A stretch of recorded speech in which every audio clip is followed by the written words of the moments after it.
Hello and good afternoon, everyone. My name is Judith Mills. I am one of the medical librarians, and I would like to extend a very warm welcome to all of you.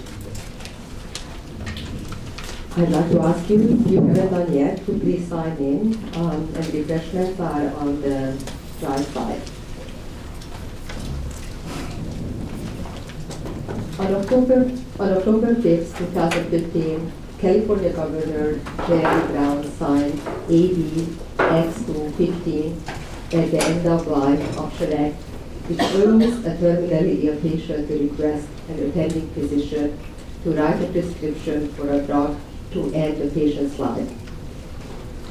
When I read this news, I was really excited, and I thought how this bill will have a monumental effect on lots of people.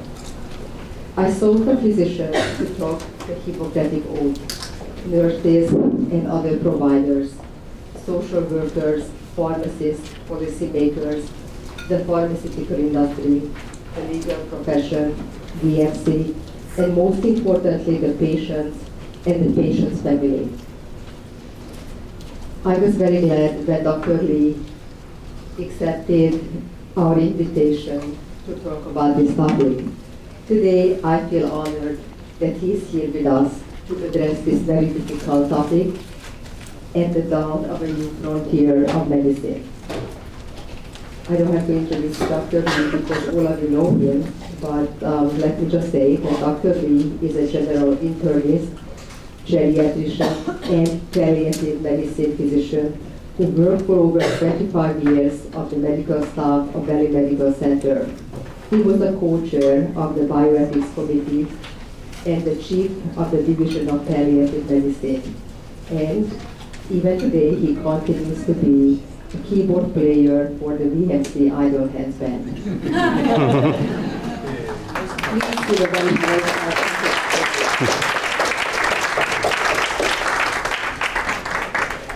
Thank you. Well, so my first response is, wow, thank you for coming to this. It's clearly a topic that is of great importance to all of us. The second thing I want to do is thank the medical library for Judith and Hella for asking me to give this talk, and Louis from media, who's, I understand, videotaping this. And then the third thing I want you to know, if you're a physician, I am giving what will essentially be the same talk next Friday for medical grand rounds. So if there's no seat, or if you have to leave, I fully understand. If you get up and walk out during the middle, I won't be offended. If you think you need to hear this twice, then feel free to come back again next Friday as well. So I'm going to start with a story. I think all good palliative care talks start with a story. I want to tell you about Mr. S. Mr. S is a 72-year-old man who used to be a world-class skier. After that, he was a top-level ski instructor. I imagine skiing is a pretty dangerous business to be in, and Mr. S is no exception. He had a number of injuries. As a result of that, he's been through a number of operations, and he has been pretty much bedbound for the last 25 years. So by my calculation, that means he was probably in his upper 40s since he's been so sick that he's been immobile. He reminded me it's not 25 years, it's over 9,000 days. In addition to that, he now has end-stage heart and lung disease, and he lives in an apartment by himself. I met him because he was enrolled in a hospice agency that I work for. He said to me, he's aware of the new California End-of-Life Option Act. And obviously, you can tell where this is going. He said to me, where is it? I am out of gas. I have nothing to offer anyone. I have no quality of life. And his first question to me after describing his situation was, will you help me? So for those of you who are healthcare providers, I want to ask you, how will you feel when a patient asks you this question? And I can pretty much guarantee you that with the law passing in California, at some point you will be asked this. And then how will you respond when you're asked this question? So think about that as we go forward. So I'm going to start with some public opinion polling. So a poll of New England Journal of Medicine readers in 2013, this is presumably mostly doctors, showed that at that time 5 out of 6 thought the practice of physician-assisted suicide should not be permitted. A little over a year later, this is a Medscape poll that was conducted in December of 2014. Now you can see a majority of doctors think it should be allowed. Now, admittedly, this is a different poll with probably different methodology, but even if you compare 2010 to 2014, you can see that the percentage of physicians favoring this has gone from 46 to 54%, with 31% being opposed and 15% undecided. Let me get the right pointer here. If we look at public opinion, this is also changing rapidly. So this is a Gallup poll. So here's 2013. We're at about 50-50, pretty evenly split. And just in the last 2 years, it's gone from 51% in favor to 68%. So almost 7 in 10. And the question is, do you think doctors should or should not be allowed by law to assist the patient to commit suicide if the patient requests it? So what do we attribute this to? Well, I think one factor is this woman here. So just in case you don't recognize her, her name is Brittany Maynard. Brittany was 29 years old. She was a resident of the Bay Area. And on New Year's Day of 2014, she was diagnosed with a brain tumor. This was ultimately determined to be a glioblastoma. So for the non-medical people here, that's the worst type of brain tumor. And she was told in April that she probably had about 6 months left to live. She said that when she learned about what was going to happen, that she didn't want to linger at the end. In her own words, she said, suffering personality changes and verbal, cognitive, and motor loss. She didn't want her family to have to watch that.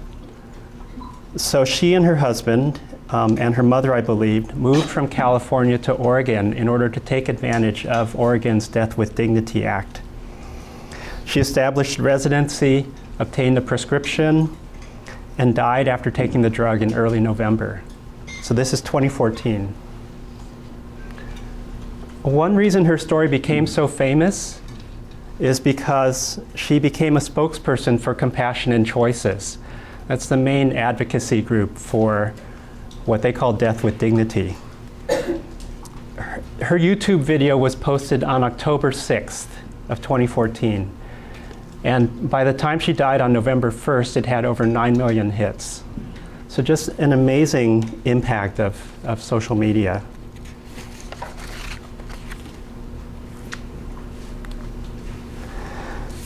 So as Judith mentioned, on October 5th, 2015, this is just about 4 months ago, and barely a year after Brittany's YouTube video was released, our governor, California Jerry Brown, signed the End of Life Option Act, which allows a terminally ill individual to request a prescription for a drug to end their life. The law hasn't taken effect yet, and we'll talk about why later.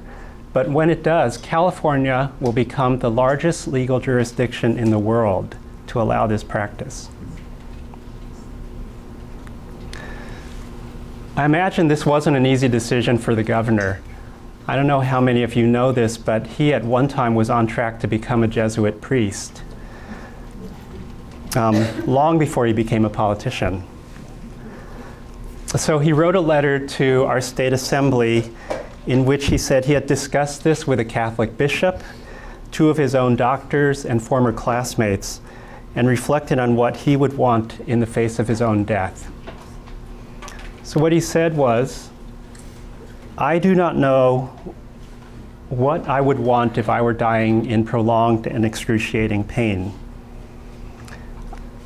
I'm certain, however, that it would be a comfort to be able to consider the options afforded by this bill, and I wouldn't deny that right to others.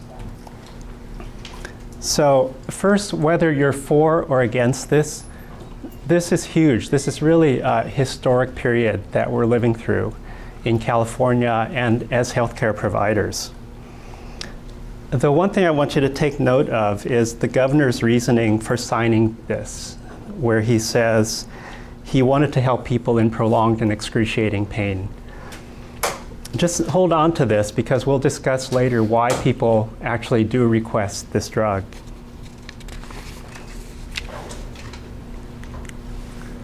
Whoops. Okay, so those of us who are in palliative care really value language and words and how we use them. You've already heard me use, I think, physician-assisted suicide, death with dignity, physician aid in dying. And I want to clarify really what we're talking about and what these phrases mean. So just a quick reminder that palliative care is not synonymous with end-of-life care, hospice, or comfort care. So palliative care should be offered to anyone with a serious illness at any time. Okay, and it can be provided alongside other treatments for an individual's disease. It's now really considered standard treatment for anybody with a life-limiting illness.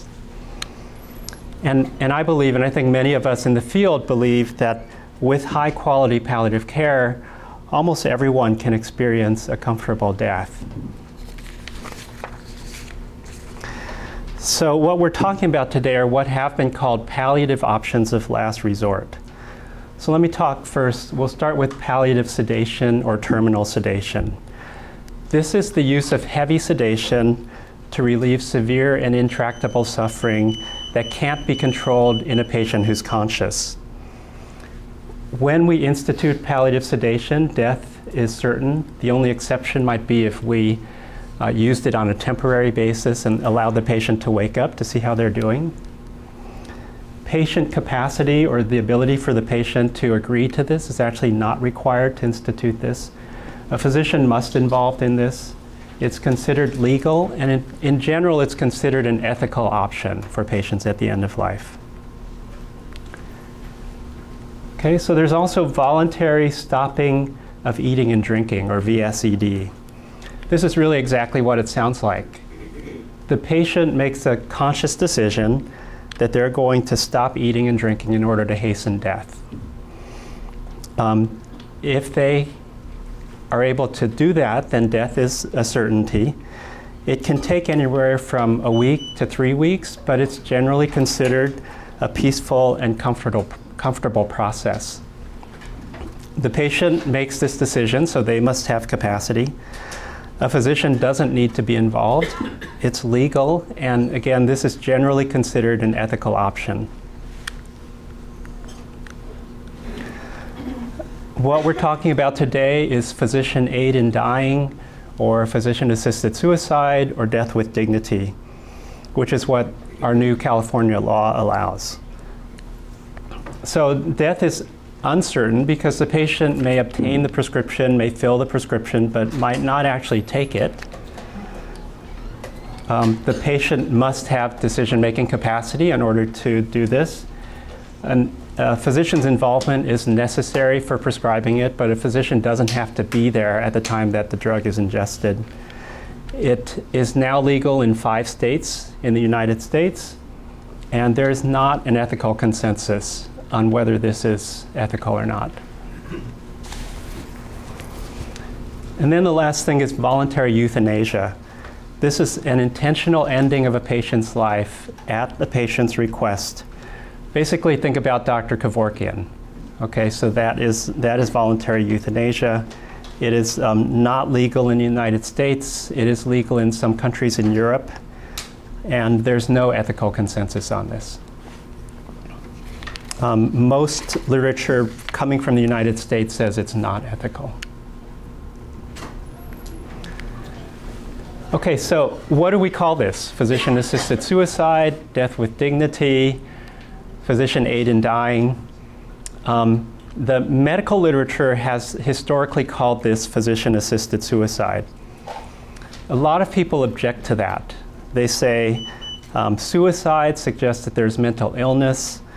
It suggests the patient's making an irrational decision, or it implies self-destructiveness on the part of the patient. They say individuals who are seeking this are actually seeking to preserve their self rather than to destroy their self, and they aren't mentally ill. So, okay, so what about death with dignity? Oregon, Washington, and Vermont all call their laws the Death with Dignity Act. But many people can achieve a dignified death without taking a drug to hasten their death.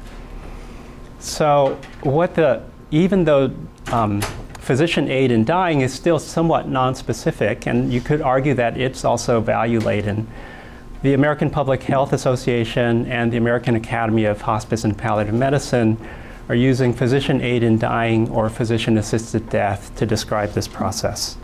And that's what I'll try to stick with through the rest of this talk. If we wanted to look at the history of this, we could actually go back to ancient Greece. But in the interest of time, I'm just going to stick to what's happened in modern times. So Switzerland was the first modern country to allow physician-assisted dying in 1942. They're also the only place where you don't have to establish residency. So they have this thing called suicide tourism in Switzerland.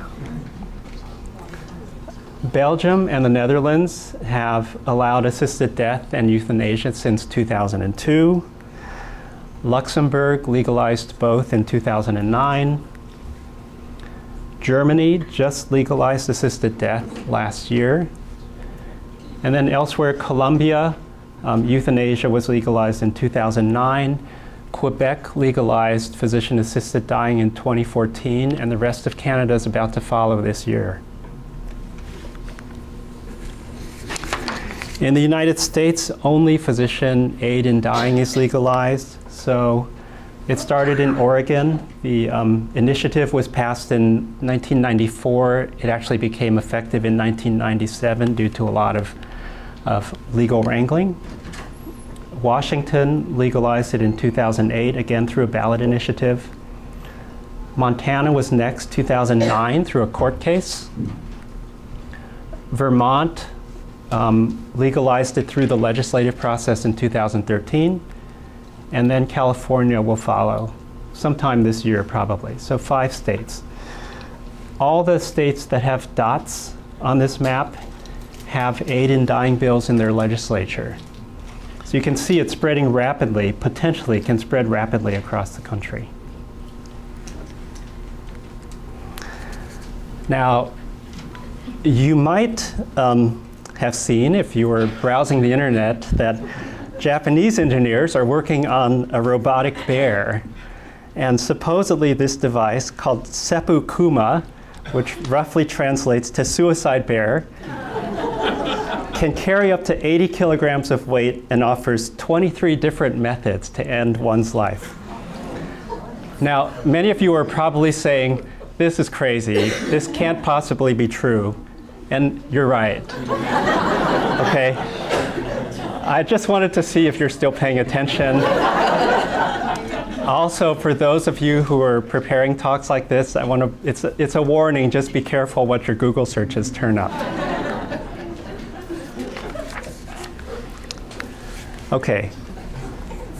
So let's move on to some of the ethical arguments. This is, as you can imagine, this is a hotly debated topic with strong arguments on both sides. I am honestly not going to do this justice because I'm only going to spend maybe 5 minutes talking about it. So I apologize for that. There were a couple of really excellent articles in the January 19th issue of the Journal of American Medical Association, so in JAMA. So if you want to go look that up, I think it's really worth reading. So the first is the sanctity of life argument.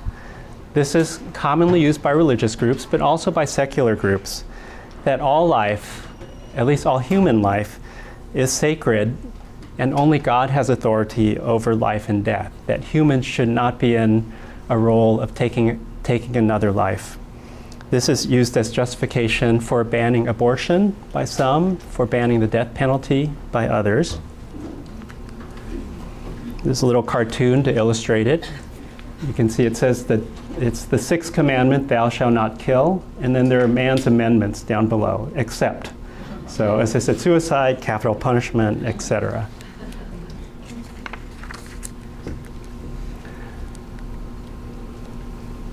The next very powerful argument is that for physician integrity. This argument says that the physician's role is that of healer, and if the role of a physician is healer, then that's incompatible with providing a prescription to end someone's life. They say if doctors are doing this, then it will erode trust in the medical profession. It will erode the public image of doctors. And the corollary to this is that doctors aren't just service providers. You know, patients shouldn't be able to walk into our office and say, I want this, give this to me. And even though there may be a right to die, that right to die doesn't extend to being able to demand that your doctor help kill you. The next that we're all familiar with, I'm sure, is the slippery slope argument, right? If we allow physicians to prescribe prescription for terminally ill patients who request it, then what's next? Will physicians be able to do this without a patient's requesting it, or at a family's request? Or will it extend to euthanasia? People who are elderly and disabled are very concerned that they would be at risk, or that they might be coerced into accepting this as an option for them. So here's a cartoon that illustrates that. You have a disabled person, her choice, you need stairs to go up to the suicide prevention program, but a ramp to go up to the assisted suicide door, right? And then the last one is, you know, doctors are not God. We don't always get the right diagnosis, and we don't always have the prognosis right.